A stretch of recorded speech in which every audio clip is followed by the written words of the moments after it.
Ikaw, Jerome Delgado, hinahatilan ka ng korteng ito na makulong ng habang buhay. Si Jerome Delgado, lumaki ako sa hirap pero sa kabila noon, lumaki rin akong masaya at malakas na pananalig na lahat ng pagsusumikap ko ay pagpapalain ng may kapal. Dalawang magkaibang pagkatao. Sino ka ba talaga? Anak ako ni Chairman ng SR. In love ka na sa kanya na. In love siya. Pag-uugnayin ng wagas na pagmamahalan. Kano ka? Green Rose, simbolo ng pag-ibig na walang hanggan.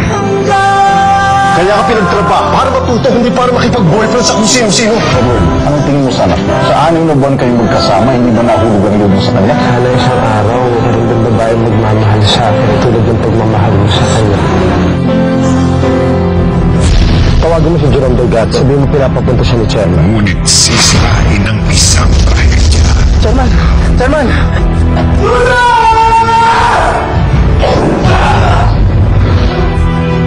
Daddy ko, pero siya gumigising.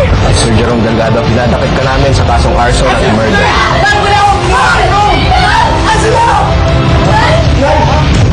Hango sa isa sa mga pinakamatagumpay na Korean novela. Ngayong 2011, mag-iiba ang kulay ng pag-ibig. Pinagbibidahan ni na Jericho Rosales, Jake Cuenca, Huwag na sabihin sa akin pinaplano mo ang buhay. I was just trying.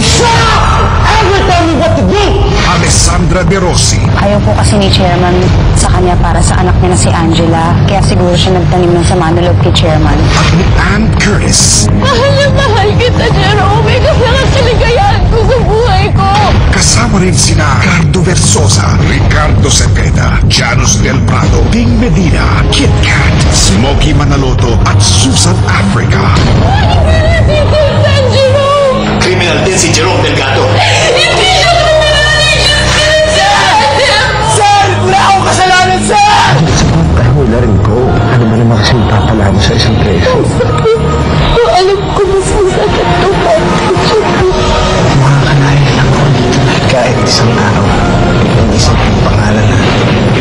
Mula sa pusong kinulong sa galit at pagtiganti, mapapalaya ka ba ng pag-ibig? Anong buhay bibili ko sa'yo?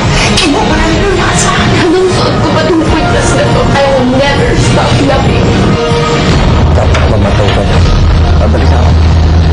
Patutunayan ko wala akong kasalanan.